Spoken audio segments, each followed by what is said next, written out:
I just might have a problem that you'll understand. We all need somebody to lean. And welcome back to That's Number One. I'm your host, Alan. This video is going to be a great video because I picked it out. No, I'm just messing with you. It's going to be a great video because this is one of my favorite players, and I've been wanting to do this video for some time now, but I didn't think it was a great time to do it until now. But that's for the next part of the video. But for this part of the video, I will be talking about two things. The first thing is I just got finished watching a video of how it's made Coca-Cola. And if you've never seen that, it is how it's made in factories and so forth and so on. This video is about 45 minutes long. I watched it 2 times back to back, once with by myself and then once with a family member. But the crazy part is this video is insanely good. It's very impressive how they do this. So I'm going to leave the link to it into the description, and please go check it out. It is my challenge to you guys to go click the link after you're finished with this video and go watch it. It's going to take some patience, but it's my challenge to you guys. And the second thing is I have some shout outs. I have one shout out to do. Shout out to AB. And how you get a shout out is you subscribe, hit the notification bell, and then what you do is you comment and say, hey, I subscribed, can I get a shout out? And that's how you subscribe, and that's how you get a shout out. And I will mention it in the videos just like I am now. I really like it when people comment and give me video ideas, because it really helps for me, because this isn't just for me, it's for you guys too, so I like to know what you guys would like to see. But without that said, let's get right into the video. So this video is about Richard Sherman, and everyone's like, Richard Sherman, the trash-talking cornerback from Seattle? Well, I have 2 things to tell you. 1, he's more than just a trash-talking cornerback, and 2, he's not in Seattle anymore. But no, he is with the 49ers. I will still be rooting for him, even though he is with the 49ers. He has nothing against Seattle, and Seattle has nothing against him. But with all that said, that's pretty good. But let's get on to the real reason behind the video. So this is the life of Richard Sherman. Get to know him. Get to know more of Richard Sherman, because everyone thinks he's this bad guy and he really isn't. So Richard Sherman was born and he grew up in Compton, and he also grew up with his older brother Brenton. And so everyone says, oh yeah, there's a lot of gang violence and shootings and stuff. Well, actually, you're right. There is a lot of gang violence and shootings and violence that go on every day. But one really good thing is, so Richard Sherman's mom was so well known because she would volunteer to be the team mom or to help out at school, that everyone knew who Richard Sherman's parents were. So when Brenton and Richard would go looking for trouble, they'd be like, and I quote, get out of here. You know, go home. We know your mom and dad. You ain't about this lifestyle. We don't want you here if this corner gets shot up. You know, we respect your mom and dad. So the gangs, in a way, were their guardian angels.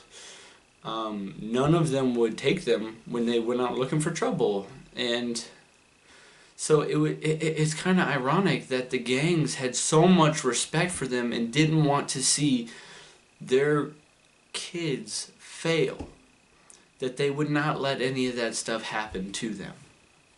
And that just gives me a little bit of faith in humanity. But it's crazy cool. Richard Sherman's dad drove a garbage truck for LA, and he did that for about, it's coming up on 30 years. Every single day, woke up at 4 a.m., came back at 2, went back to sleep, woke up at 4 a.m., went to 2.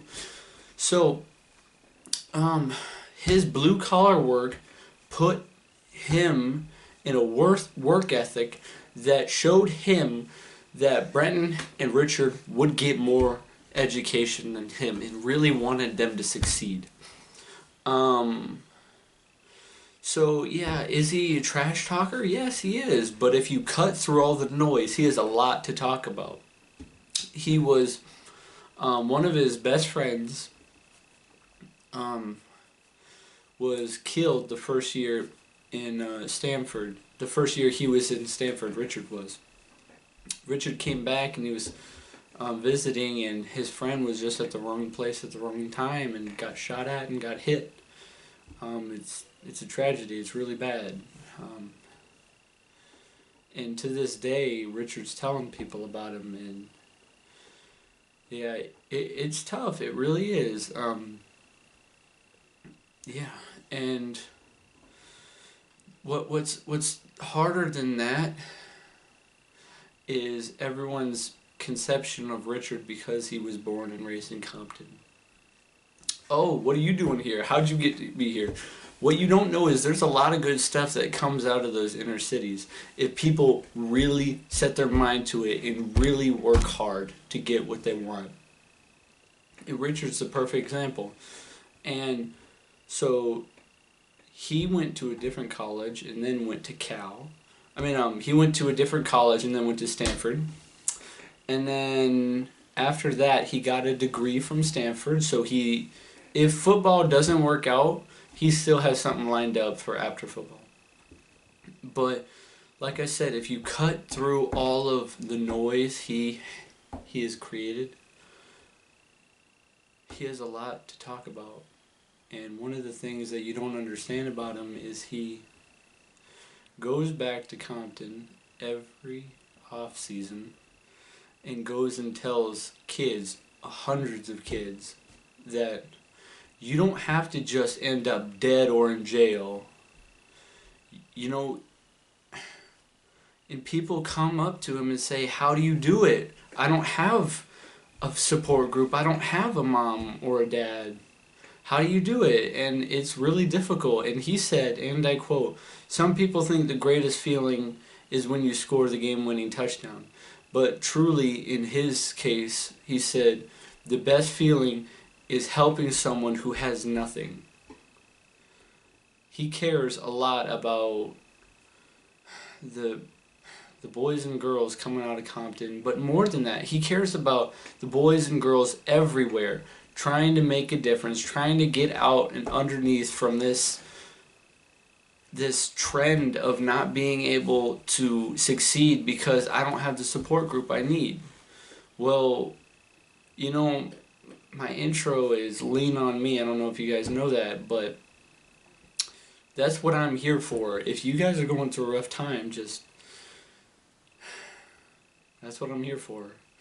I go through rough times just like you do.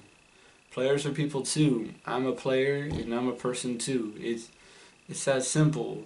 But without getting too emotional, so he played.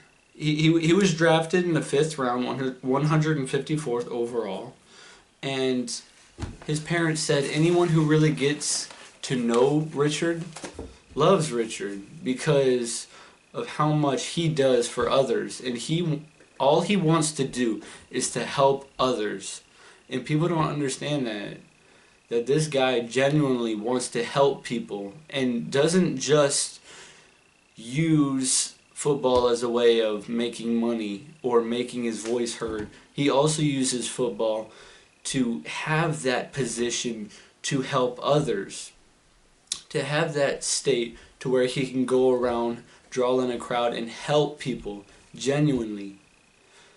I want to help people, and a lot of people do, and it's one of the things I want to do is people think, well, I can't do this. I can't do this. It's like there's a wall in front of me. Well, the reason why I'm making these Players Are People 2 videos is for two reasons. One, it's to show that, man, you guys really need to care more about the lives of the players on and off the court or field or whatever. And two, to show you that these guys went through a lot of stuff to get where they are, and you can do it too if you put your mind to it. And you I was raised on this saying, life is all about choices, and if you make a bad choice, like in Richard Sherman says this, if you follow someone else and you make decisions, you can't blame them for where you are. So life is all about choices. So if you make a bad decision, you can't blame it on other people. It's very difficult to do, but you can't blame it on other people. So in Richard's case, he took a bad situation,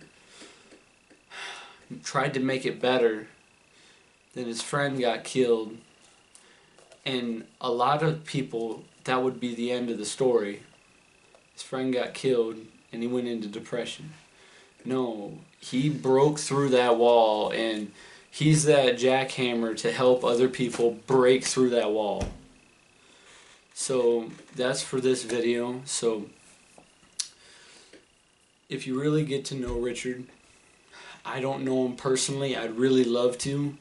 And throughout this journey, I'd really like the opportunity to get to meet Richard Sherman, Doug Baldwin, Stedman Bailey, a ton of others. I can't even mention them all. I'd really love to get the chance to talk to them, because they've done so much with so little recognition. But when you cut through everything, the noise,